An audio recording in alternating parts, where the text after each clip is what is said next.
Welcome to the Amor Mundi podcast from the Hannah Arendt Center for Politics and Humanities at Bard College. Amor Mundi means love of the world. We are here to explore ways of thinking together and loving the world in the spirit of Hannah Arendt. During the social isolation of the coronavirus, the Amor Mundi podcast will speak with writers, scholars, and activists in a series called Thinking the Plague. This is episode 10, Revitalizing Democracy Through Citizen Assemblies. It features the Arendt Center's founder and director, Roger Berkowitz, and Jonas Kunz, co-founder of the Bard Institute for the Revival of Democracy Through Sortition, giving a talk and leading a discussion over Zoom. The talk was organized by Lawrence Davis-Hollander and the Scoville Memorial Library, and took place on Saturday, April 18th, 2020. Thanks very much, Lawrence, and thank you all for being here. There's some friends and colleagues in the quote-unquote audience here, so it seems that we'll have a lot of very high-powered and thoughtful people. So I'm going to try and get through this quickly and give us some time for a spirited debate and question and answer, and let you guys participate as well. So the title of the talk that Lawrence and I came up with is Democratic Revival Using Lottery in Citizen Juries. The basic idea here is that I think many of us are acutely aware of what we call a crisis of democracy, a democratic deficit. There's just a profound sense around the world, certainly here in the United States, that democracy is broken, that there's a motivational deficit. And if you look at much of the theory in left-wing and politics in the last 10 to 15 years, a lot of it is sort of assuming almost the impossibility of democracy working as a way to bring the voice of the people into politics. A lot of theory now sort of says we can't actually make government democratic, and what we have to do is sort of find islands of freedom outside of it through protest or alternative communities or things of that. So a host of thinkers as wide-ranging as people like Simon Critchley, who argues that freedom is only to be found in protest against government, or David Graeber, who again argues that it's in protest against government that we find freedom, not in government itself, or people like Jacques Rancière, again arguing that politics is always about a kind of consensus and that we need to find freedom in dissensus against government. You're seeing a wide range of people turn against government for a whole lot of reasons. And I think a big part of it is a strong sense, and I think not an unjustified sense, that democracy as it's being practiced in the West is not working, we have to ask what working means. And I think when we talk about how to fix democracy or reform democracy, or the word I'm currently trying to use, revitalize or revive democracy, there's two different ways we can address the problem. One is through broadening the electorate. So if you look at the United States, over time, we've brought more people into the electorate, be it more poor people, more women, more Blacks, more other underrepresented people. And there's still a wide-ranging movement for reform today. And so there's people who want to bring former criminals into the electorate, because in many states, former criminals are not allowed to vote. There's arguments against voter suppression and arguments against gerrymandering and for redistricting. And so all of these are reform proposals within the current system. I think they're important, and I certainly support all of them. But there's, I think, a fascinating, fairly new movement that has really taken root, mostly not in the United States, but around the world, and is becoming increasingly popular, and to me is maybe the most exciting activist movement of my life. And this is a movement which goes by the name of sortition, which is a word I didn't know before 3 or 4 years ago, and I'm sure many of you don't know, but it's basically about using lottery, random selection of citizens, and involving people in government in that way. In a sense, or directly, what this movement for sortition argues is that it's not just about expanding who can vote. It's that voting is actually not the right way to do democracy, and that we should look for another approach. And this movement has both a historical and a present moment to its argument. So Bernard Manin, who is a historian, classicist, who just retired, has argued that about Athenian democracy. And he makes two main arguments in his book on representative democracy.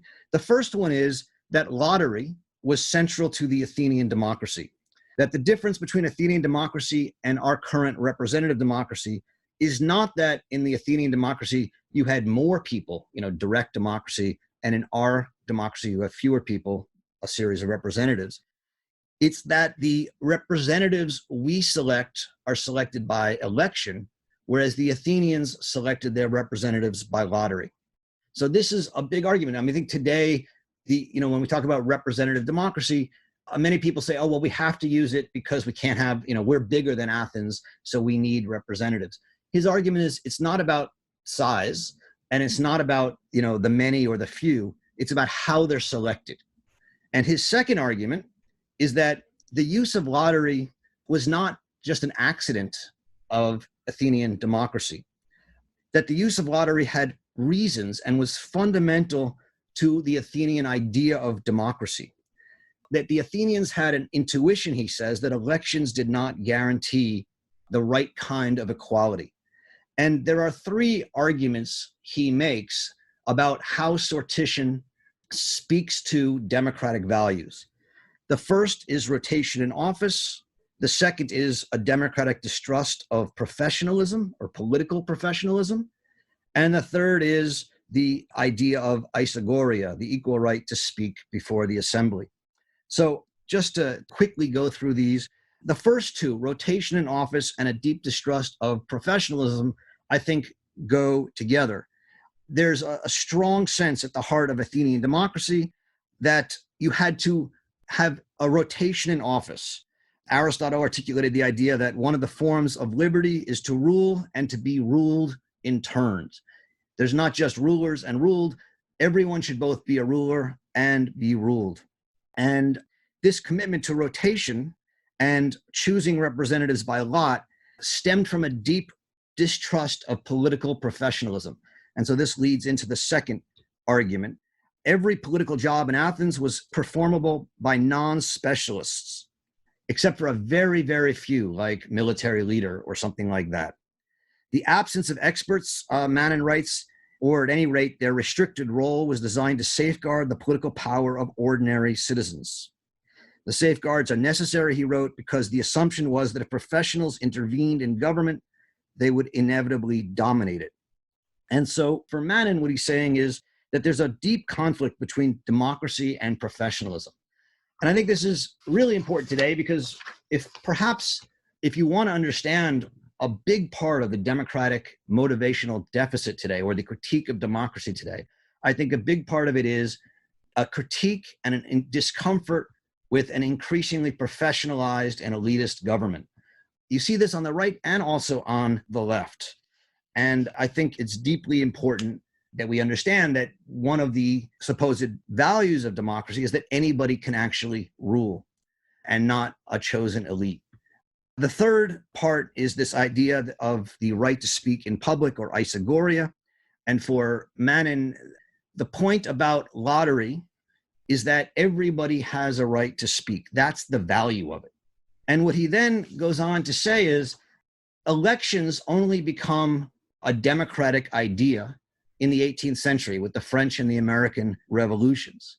And that elections actually speak to a very different value than everybody has an equal right to speak and participate in government.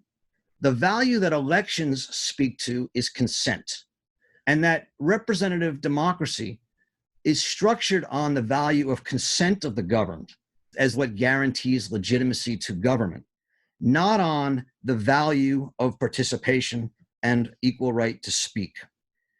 If you go back to the Federalist, Anti-Federalist debates around the founding of the American Constitution, this is very much what they're about.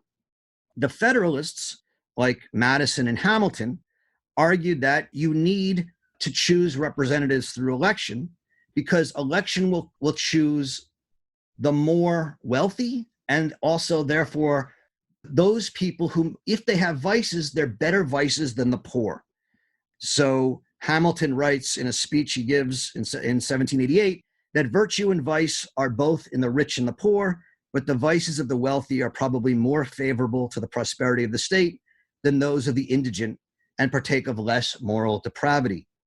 Madison in Federalist 10, which is his famous defense of large representative republics, argues that it will be more difficult for unworthy candidates to practice with success the vicious arts by which elections are often carried, and the suffrages of people being more free will be more likely to center on men who possess the most attractive merit and most diffusive and established characters. Namely, in a large republic, those who are wealthy and established will have their character shown and will be chosen by the electorate. The Anti-Federalists made the opposite argument, that you need a wide range of people in government, not just wealthy people of good character. You need, according to Brutus, one of the main anti-Federalists, you need merchants, farmers, planters, mechanics, and gentry or wealthy men. You need all of them. And he argues, and he and other anti-Federalists argue that the government will divide itself, an electoral government will divide itself into classes, namely the rich and the poor, the educated and the uneducated. And this will create a natural aristocracy where wealth always creates influence. I think, the fact that today in the United States, 100% of senators and 99% of congressmen are college educated shows exactly what the Anti-Federalists were worried about, which is that you will develop two classes. And I would say the classes have something to do with wealth today, but maybe even more so have to do with a certain kind of education versus non-education. At least in the United States, that's a big part of how we're currently dividing and thinking about the country.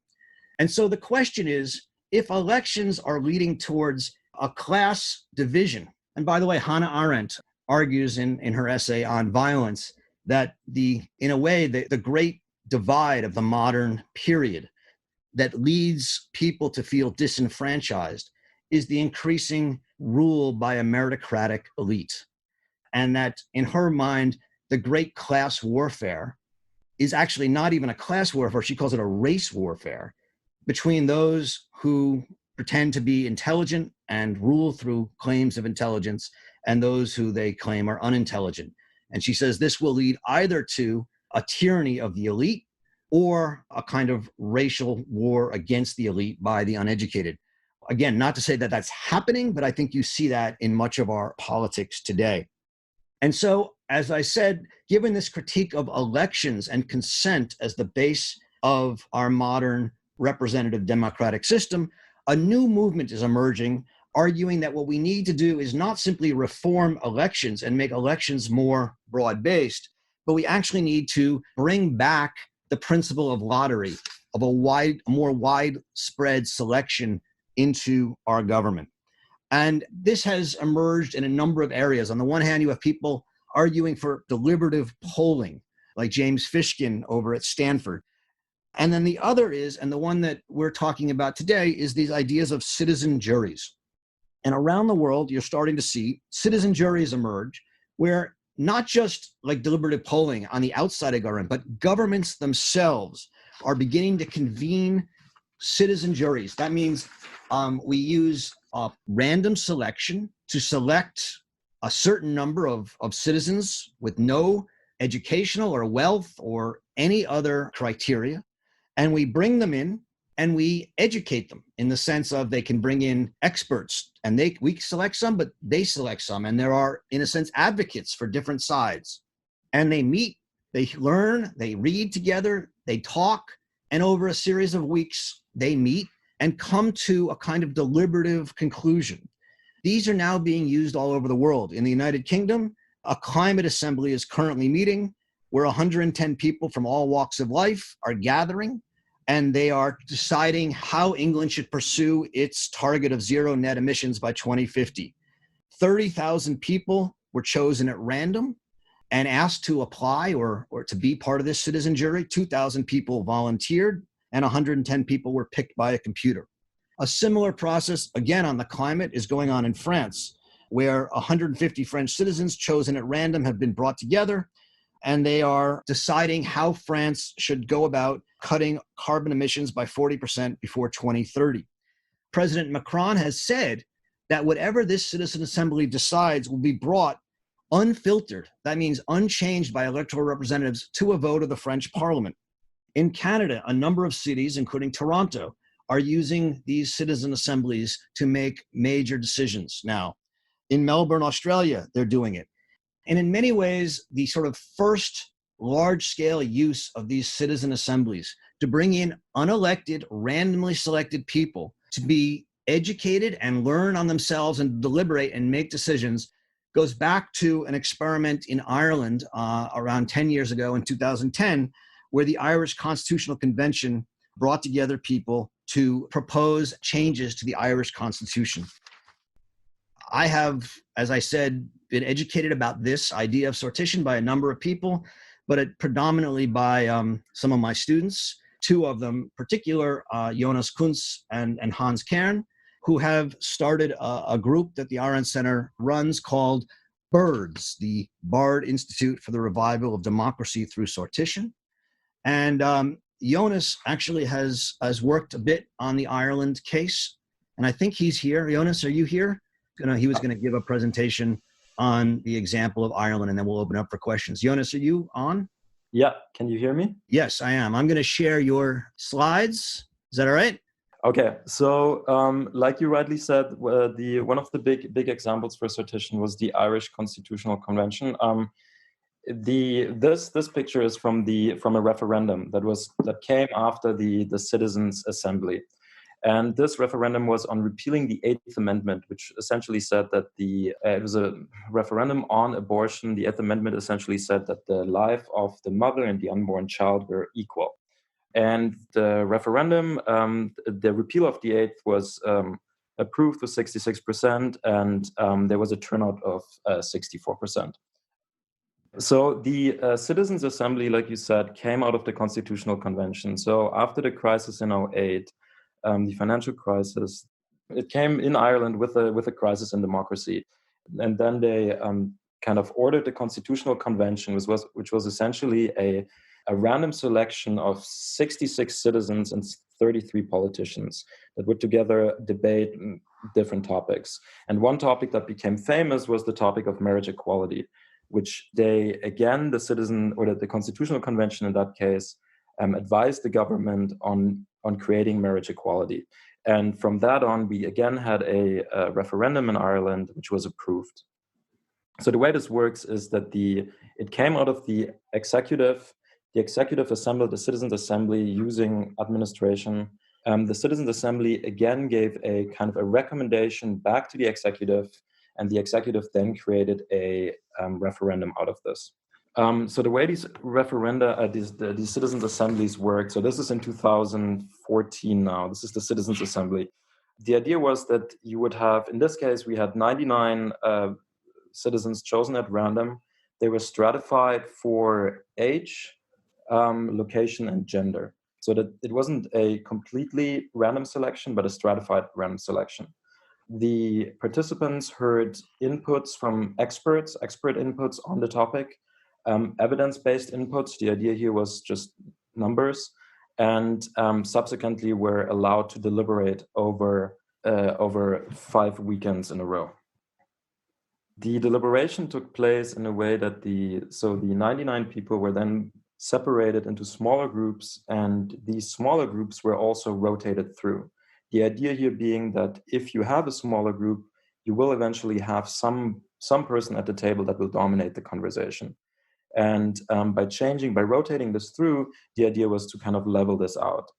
Also, every table had a facilitator and a note taker, and they would collect questions and ask the speakers, expert presenters, and number presenters.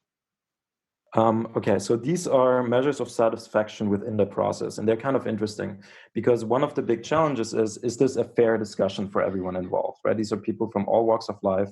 And so one of the questions that were asked is, did members respect my say? On a 1 to 5, with 5 strongly agree. And the polls show in this case that it was a fairly good deliberative process. And the deliberative process, as well as the expert presentations, were also accompanied by kind of a public outreach program. So before and there were live streamings of the expert presentations, and before and after there were submissions received from the public. But what is interesting to see, for example, is that these submissions really correlated with whether the topic was politically hot. So we can see that on the 8th Amendment, there were 13,000 subscriptions. On solutions for an aging populations, there were 120, climate change, 1,200, fixed term parliament, eight submissions. And the same kind of counts for what happened with the recommendation from the Citizens' Assembly subsequently in the legislative process. So the 8th Amendment that made one key recommendation became eventually a proposal for a referendum that was accepted. But on all other topics, the topic didn't move to like a democratic decision-making process. So one of the big questions, of course, is how did the Citizens' Assembly inform the referendum? And so this was a poll done by B&A where they asked the voters in the referendum whether they were aware of the Citizens' Assembly. And this was a poll done at the voting booth after voting. Next one. And what it shows is that, so these were the questions asked in terms of measuring whether awareness was true or not.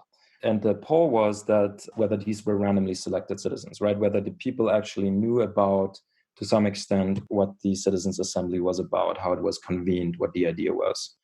And it shows that around 70% knew that it was. And about 15% had a false idea of it. And of course, if you remember from the beginning, there was a turnout of 63%, about the same kind of number or percentage of the population knew about the specifics of the Citizens' Assembly. Is there congruency here? Difficult to answer, but it shows at least that there was a majority knowledge of it. So this is Twitter data where this referendum was discussed, where Beyond Ireland kind of had a scope that was largely in North America as well, but also in other parts of the world. And the same was true. No, this is evidence from the abortion referendum. The same was true that the depth of impressions was as strong or almost as strong in Ireland as it was in North America. Okay, and finally, these were the costs. Interesting in terms of the feasibility of a project like this. So the key learnings from the Irish example were, according to a bunch of researchers, I should say this. So the Constitutional Convention, as well as the Citizens' Assembly, was essentially convened by an expert group of academics that helped design the whole process. Ownership of the process was taken by the administration, essentially. But what this shows is that the correlation between what was an successful successful assembly and what wasn't was really of high importance was transparency and the communication of membership selection. And that's it. Thank you. Thanks very much, Jonas. So look, we have 93 people on this call. I can't see everybody as a result of that. So what I'm going to do is I'm going to look at the chat function. And if you have a question, please let me know in the chat function, and I will call on you and you can unmute yourself and talk. So we'll move from there. I see Abe and Pat Levy have a question. Do you want to come on, Abe and Pat, or you want me to just read it? They ask, can the efforts of citizens like Katie Fahey and organizations like the Princeton Gerrymandering Project revitalize democracy? I think what I tried to say earlier is that there's sort of two different approaches to the question of how to deal with our democratic deficit. One is sort of reforming the electoral process, and the other is really questioning whether electoral representative democracy is the right way to revitalize democracy. So I certainly think that our electoral process is to a certain extent broken. Voter turnout is depressed, although that may always to some degree be the case. But there's a sense that the combination of money and gerrymandering and lobbying and corruption are making what is potentially not a great process, but the process of representative government even less representative and less democratic. And so I certainly do think that efforts to reduce gerrymandering, efforts to reduce voter suppression, efforts to continue to widen the electorate are important. And so I support those, and I think they're important in the efforts to reform representative democracy. At the same time, what I've been suggesting is that there may be a bigger problem and a bigger issue, which is whether elections are the best way to actually have a vital democracy. If your idea of elections is every 2 or 4 years you go to a voting booth and you vote, that's not a very vital citizen participation avenue. More than that, what elections really are designed to do, and this was very much the intention of the Federalists, the founding fathers, was to, in a sense, limit who we choose to be our representatives to a kind of both wealthy and characterological elite. And to a certain extent, the claim was that these people would not be everybody, would not be the voters, they would be the good people. There was an idea that they would then go about the process of deliberating, and we would have a deliberative representative democracy. It is, as I've tried to argue, and it is an idea of democracy that really emerged only in the 18th century and is based on this idea of consent rather than on self-rule. And I think that the two projects for revitalizing democracy, fixing the problems with our current representative democracy, but also figuring out ways to incorporate self-rule and citizen juries into the democratic process, is something different. And that's what I'm arguing is worth actually taking seriously. So there's a question from Mike Abram, says, if people have to say yes to their selection, how do you keep bias out of that process? I think that's a great question. And, this goes to one of the major criticisms of sortition.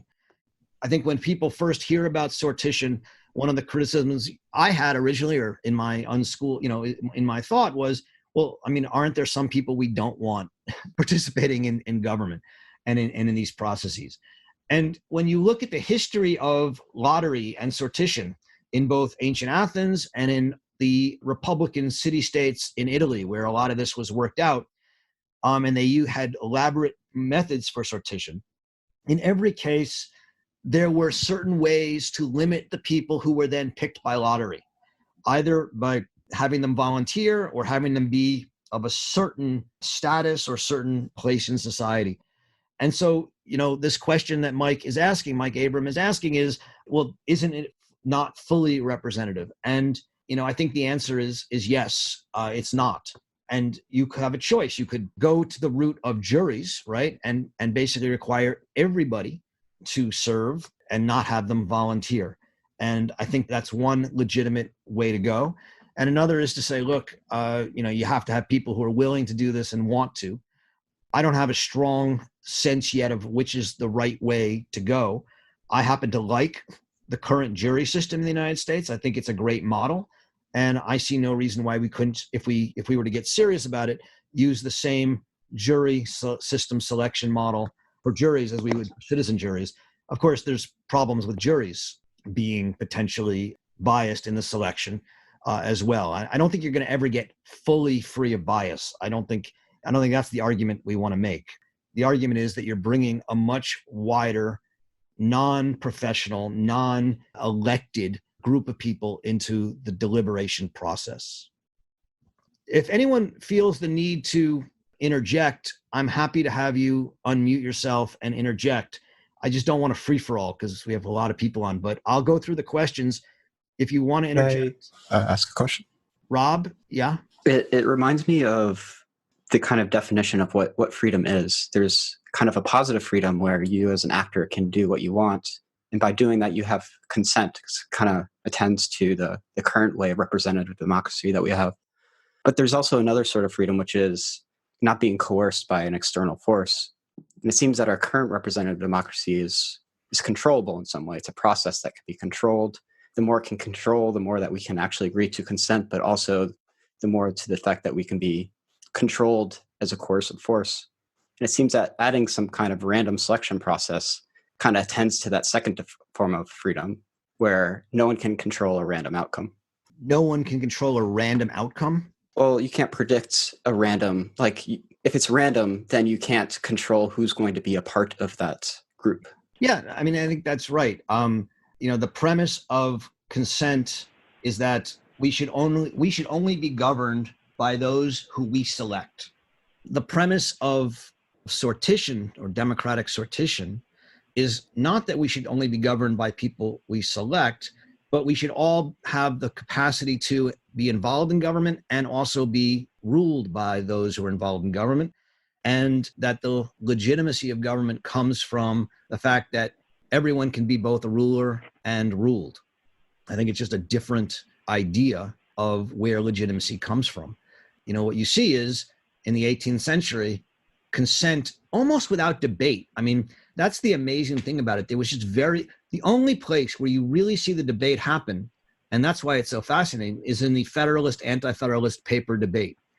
The Anti-Federalists brought up these questions, but they lost.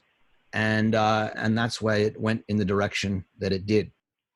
There's a question from Linda Brocato. How does the Electoral College fit in the ecology of democratic damage? I think from my point of view, Linda, and which is not to say I know this 100%, I think the debates around the Electoral College are somewhat red herrings. The Electoral College was put there as a kind of anti-democratic failsafe. It was there to prevent a kind of demagogic tyrant from being elected.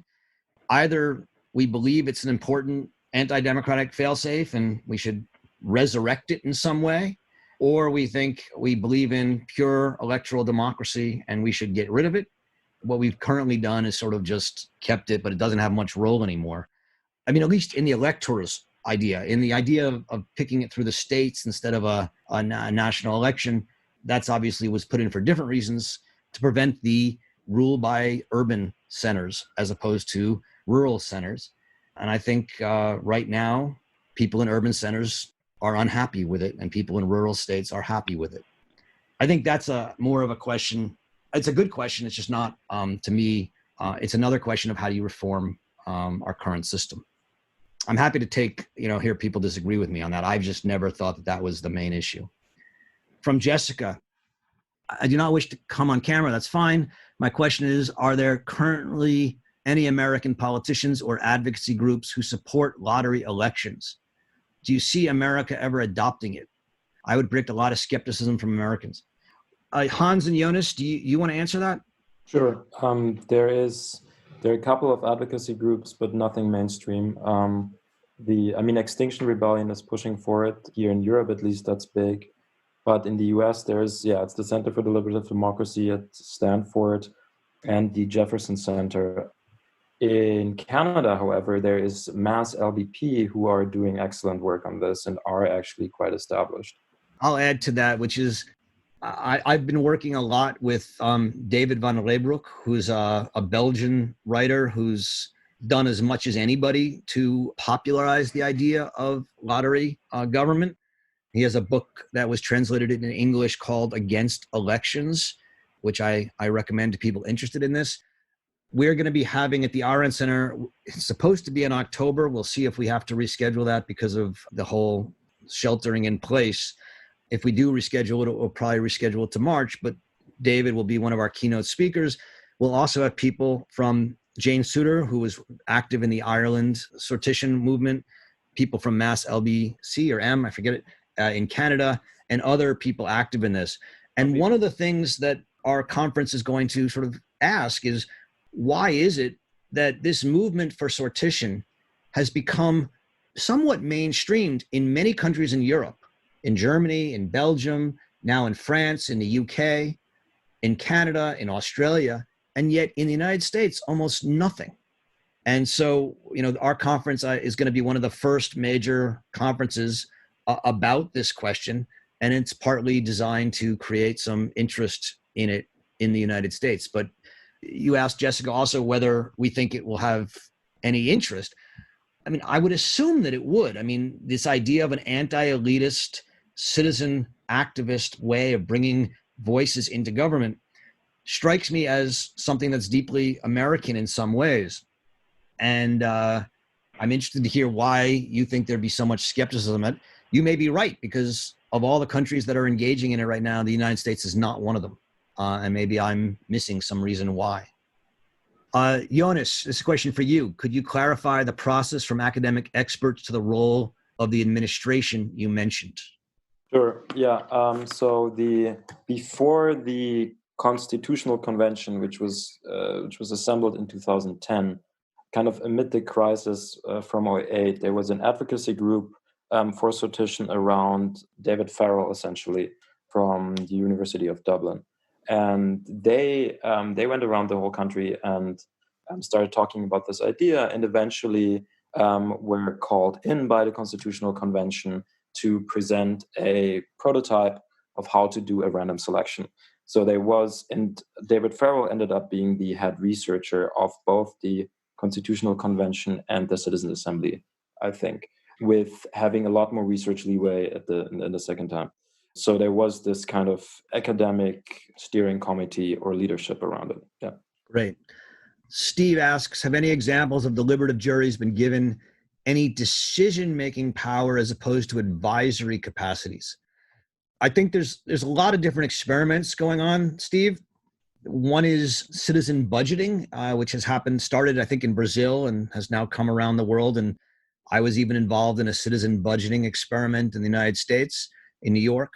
But at least in New York, the numbers were so small as to be almost laughable. I mean, in a sense, the New York City legislature allotted $5,000 throughout the city to be budgeted by citizen juries. I mean, $5,000 in New York City doesn't go very far. I actually quit because I was like, this is ridiculous. I mean, if you're going to give citizens power to budget and then you limit it to $5,000, I mean, what's the point? But so I think in Brazil and other places, citizen budgeting is happening, and citizens are having some direct control and decision-making power. I don't know if there's been any, Jonas, do you know if there's any large-scale citizen juries that have actually been given legal power, decision-making power? No, not as far as I know. Yeah. I mean, there were some deliberative, with the Fishkin in I think the 90s, there were some deliberative polls that had a pretty big decision-making power, but nothing recent. Hans, am I forgetting anything? I actually can't think of any examples of that myself either right now. Yeah, I'd like to take the next question though, if that's all right. The one about necessary steps to create something like this in the United States? Yeah. Go ahead. So I think there's sort of a distinction that the people at Mass LBP make between how citizens' assemblies are framed by the likes of these groups like ER, Extinction Rebellion, and others who are saying, we need to take power back from the elected representatives. And the way it's being done in Toronto is actually quite different. They're offering a service. So they're actually effectively a business that goes along and says, we figured out this way in which we can basically offer you expertise that is of a higher grade than the sort of decisions that you make without the informed deliberation of citizens. So what they do is they say, we can create a representative sample of the population, put them in a room, give them access to expertise that is suitable to the question at hand.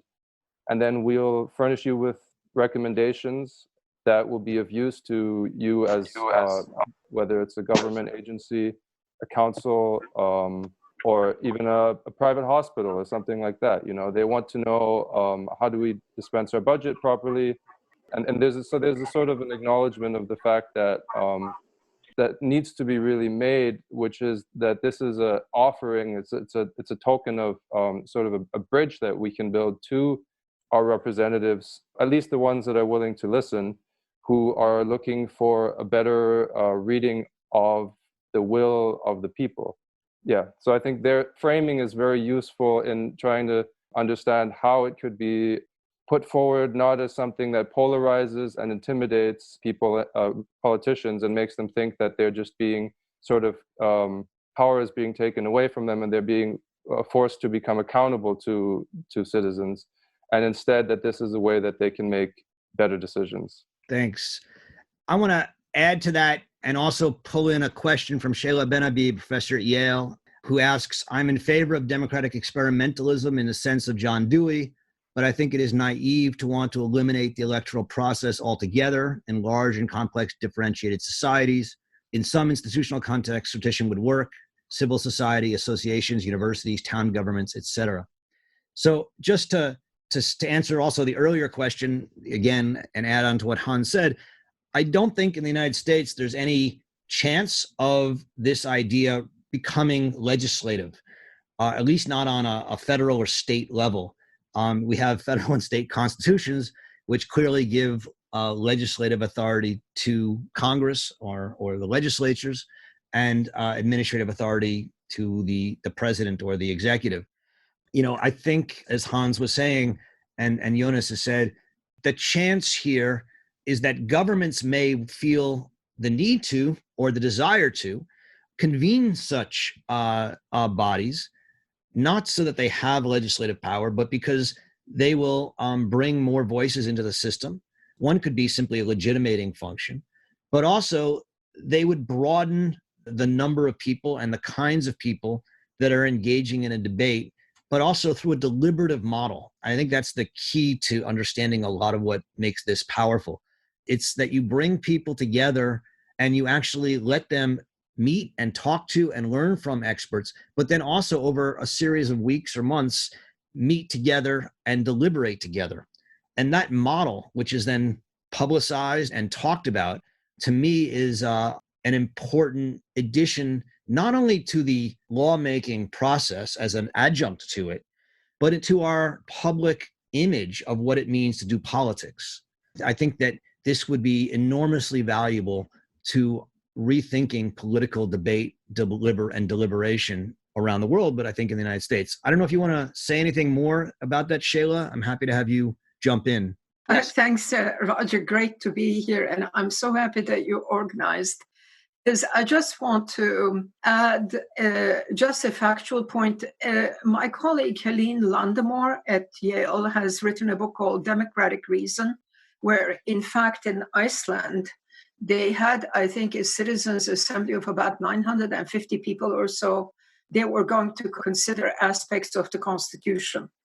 And that was the most ambitious sort of experiment. It turned out that the legislative bodies had a way of not taking their advice very seriously because of power issues. But in fact, experiments have gone further. Look, I'm in complete sympathy with the project, and I'm in complete, I very much want to see these kinds of efforts mobilized.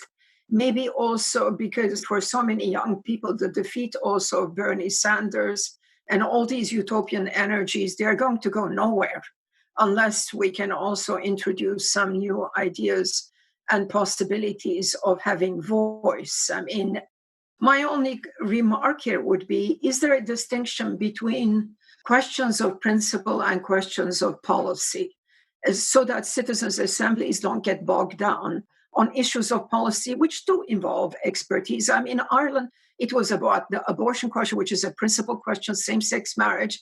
So that's one has to see where these assemblies can really come in around fundamental issues and not necessarily dismiss or get rid of administrative or policy expertise, but say, hey, look, citizens have to debate fundamental questions of principle and value.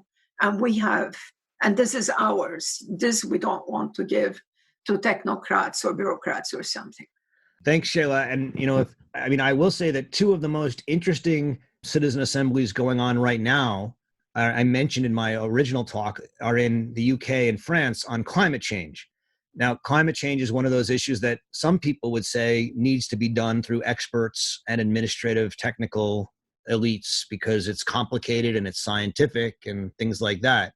And yet, we'll see what happens. I'm actually very interested to see what happens in both UK and France. There's some people who think that this is the way to break through the logjam. Bring in experts, let them talk to the citizen assembly, but let this kind of a deliberative process work. I don't know what you think of the climate change model and whether you think that's where that fits on your principles versus policy continuum. I don't know enough about what's being debated, so maybe someone else can enlighten about what exactly the proposals are there, but maybe. Yeah, the one in the UK is to come up with how the UK should go about reaching its goal of carbon neutrality, zero carbon neutrality in 2050. And the one in France is how to get a 40% carbon emissions reduction by 2030. And so they're having citizen assemblies meet to come up with proposals, which will, at least in France, be brought directly to the French Parliament for vote. That's the model in France. If I might add something, Roger. Go ahead, Hans. Yeah, just going to say, also, I think, again, Mass LBP, I think, is a really good sort of organization to guide our journey of learning about how this can be effectively implemented. And they held a Toronto-wide referendum, or what they call a citizens reference panel. Sorry, not a referendum, citizens reference panel on climate action. And I'd be happy to share that. And they had plans. I haven't heard back in the past couple of weeks, but they had plans to convene a nationwide assembly on climate in Ottawa this summer. I don't know what the latest is on that. I think this is one of the difficulties that maybe we could talk about now, is it becomes given how counterintuitive this moment is for us as people, that we have to social distance. It makes this notion of putting people in a room together to discuss anything, unfortunately, unfeasible. And I don't think you could say that it's possible over the screen, over the computer. Just quickly, what I would say to that is maybe this is a circumstance that is an exceptional period, which, much like in ancient Athens, where you had generals that were appointed, military leaders that were appointed to make decisions on military matters, maybe in an ideal world where sortition was the way we made decisions, we would have set aside smaller groups of people that would come together to make decisions on behalf of larger citizens' assemblies in times that larger citizens' assemblies could not form. Something like that. Just an idea that I wanted to put out there. I think it's thoroughly possible. Thanks, Hans. Peter writes, what would be the necessary steps to create something like this in the US, generated by government or foundations at a local, state level, or national? I think Hans has mentioned this Canada group a number of times, which is a private foundation. Actually, I think it's a for-profit group, actually, if I'm not mistaken. And they have become they've created a market niche in how to create these groups, these citizen juries or citizen polls. And I could easily imagine companies in the United States, for-profit and nonprofit, doing such things. As has been mentioned, Jim Fishkin at Stanford has a nonprofit which does deliberative polling. And the deliberative polling is not a governmental process, but it's along the same lines about trying to create polls that are not just opinion polls saying, what do you think, but having you deliberate for a couple days or weeks with a group of people and then seeing what you think. But there's no reason why the city. So, for example, at the conference that I'm organizing, which was supposed to be in October and maybe in March, and I will see, I've reached out to 2 local mayors. They're not called mayors, but we'll call them mayors for now, in 2 towns in the area near where BARD is. And I've asked them, so David von Raybrook, who's going to be at BARD as a fellow and has written on this a lot, is going to teach a course at BARD. And the first day of the course, the 2 mayors are going to come into the class and tell the class about the most difficult issues facing their towns. And the class will then spend the next 5 weeks designing what would be like a citizen assembly or jury that would address those problems. And then at the conference, they're going to present how that process worked and what it would look like. There's no reason why the town of Red Hook or Pine Plains, these 2 towns near us, couldn't then take that design that our students come up with and have a citizen assembly. There's no legal reason they can't do that. And they can then either take the advice of the citizen assembly or not. But I think both of these mayors are actually very excited about the possibility of implementing such an event. I mean, whether they have the money for it, et cetera, we'll have to see. But there's excitement about it. And I see great potential on both the local level, potentially on the state level, And I don't see anything stopping it on the national level as long as there's someone interested in it who's either president or in Congress. I think it probably has to come in some sense from a presidential leadership if it's on a national level in the United States. I don't know, but I think it's certainly possible. And part of what we're trying to do is at least raise awareness of it and get people talking about it. Peter Nelson writes, how infused into the ruling of the ruled is sortition? I'm not sure I understand that, but it seems limited to occasional referenda while the rest of government continues unaffected. Not clear how much that improves things, although it sounds promising. Oh, okay, so I think I get it now. So, there's different ways to imagine this. One is on an issue by issue basis, which is the way these things have largely come about so far. So, you have an issue like climate change or gun control or abortion or gay marriage, which splits a country. And you ask, what do you think we should do about this issue? And you create a citizen poll and they come up with an answer, and then the legislatures can vote on it or not. And even if they vote on it and vote it down, that answer now enters the public realm as the answer of a deliberative body. And it becomes part of the debate. But there are people who've proposed more radical implementation of sortition or lottery government. Someone who's done something like this is someone named Terrell Bouritius, who was a former legislator and then started writing on this. They have argued that you could actually create advisory bodies that would actually be part of the lawmaking process and wouldn't violate the Constitution.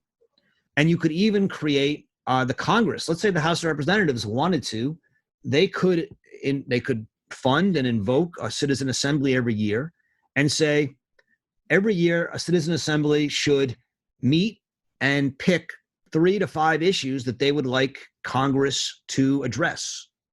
And then Congress would have to at least open a debate and seek to address those 3 to 5 issues. Again, nothing prevents us from doing it, but these are possibilities. I think the possibilities are endless. One can imagine many of them. So you see where it goes. Charles Nathan writes, do you think that average citizens will find decisions made by sortition bodies to be legitimate, given their current popular understanding of democratic legitimacy? If these bodies won't be making decisions, but merely advise our elected representatives, then do we still have the same problem with elected representatives that we did in the first place? Look, good questions. I think what Shayla said about young people and they're feeling, I think there's a lot of people who feel disenfranchised in this country and cut out of the system. One is young people. Another was the Tea Party, although they seem to have become more enfranchised. The Occupy Wall Street movement, Black Lives Matter. I think there's a lot of movements out there by people who feel disenfranchised. And I think some people might think sortition is the silver bullet that's going to solve all our problems. That's certainly not my opinion. What I tried to say is I think we have a lot of ways. There's reform. So there's gerrymandering reform, there's voter suppression reform, there's letting inmates vote. There's a lot of different things I would like to do to make our current, there's campaign finance reform, which to me is a big one that I would like to see happen. I understand those who say we should just change everything and make it sortition. I certainly don't think that's possible or likely or even potentially desirable. But I do see it as another arrow in our quiver, another way to bring a wider range of people into the government and the ruling process in ways that I think are not only powerful in the results it might lead to, but in its example of what democracy is. What I like about it is its focus on deliberation and its public focus on deliberation, so that these become models of what deliberation does and can accomplish. And that's what I think is powerful about it. Steve Greenleaf writes, elections are necessary but not sufficient. They are the simplest form of speech. That is yes or no, candidate A or B. I think that's right. I'm going to see if I can get to people who haven't written in before. Emily writes, can Jonas say a bit more about the design of the process in Ireland? Isn't there an inherent problem with skepticism around selection of who gets to design it? Jonas, do you want to say something about that? Yeah, sure. Yes, you have to. That's one of the big challenges. You always have to have the designers for these processes. Eventually you could develop a process of designers that is randomly chosen, or you can go next level, or you could create kind of standards. The standard usually is you do a random selection where you do a random selection of, let's say, 30,000 people, each get a letter in the mail that is, do you want to participate? They not only say, do you want to participate, but what are your characteristics, and specifically the characteristics that you want to stratify for. So usually age, geographic location, and gender. And in the return, right, you not only get the positive, yes, I want to participate, but I live here, I'm this old, and this is my gender. So this is one side, this is the selection process. But then, of course, another big issue is who chooses the experts that participate, that speak in front of the jury. And then here the idea again is, okay, you make it as comprehensive as possible by saying, okay, we do not pre-select. We pre-select as little as possible. We make it as substantive, as comprehensive as possible. But this is a really difficult question, and this is one that is tried to be answered by many different examples of doing it. But also, some people are trying to develop criteria that would help doing this. Yes, I hope that answers the question. Great. I'm going to just pick a couple of things that seem to be ideas we haven't talked about before. So Susan Oberman asks, in juries, the lawyers have a chance to eliminate some people. That's right. And that both is, designed to prevent people with biases, and also can be seen as precisely that, biased in selecting people who have views we don't like. I think in this kind of a poll, you don't want to let something like jury selection happen. You want to, a certain degree, let people in with biases. That's the whole point. I don't know if Jonas, you agree with that or not, or Hans. I would agree with this. Partially the idea is that the body is always collegial, right? The idea is that you don't only have 11 jurors, you have close to 100 people, sometimes 300 people. And the idea is that you do want a wide variety of opinion. One very interesting aspect, which goes back to the deliberative polling, is that most of the decisions that are reached by these sortitionate or randomly selected bodies are social or of a social nature. Usually the decision made is more social than the initial beginning, the initial consideration. And James Fishkin has a bunch of data on this. But what is interesting is that usually there is a wide variety of knowledge on the subjects. For example, an increase in income tax. And what seems to be changing, so the general knowledge index of the people present usually doesn't change much. People, it's hard to correlate, but people seem to learn something about the subjects at hand, but not crazy amounts. But the decision preference shifts to a social area, usually significantly, around 30%, something like that. And what that might suggest is that it's not so much a matter of education that is happening here, or a matter of knowledge, rather, let's not call it education, a matter of knowledge, but rather that the decisions are being reached in a social space. So it's not the better knowledge that makes the social decision, but it's that the decision is being reached in a social state or social environment. And I think that is something that is kind of important to consider in also these selective processes. Yeah. And if I could chime into that, it's what Peter McLeod at, again, Mass LBP, refers to as a shouldering of responsibility.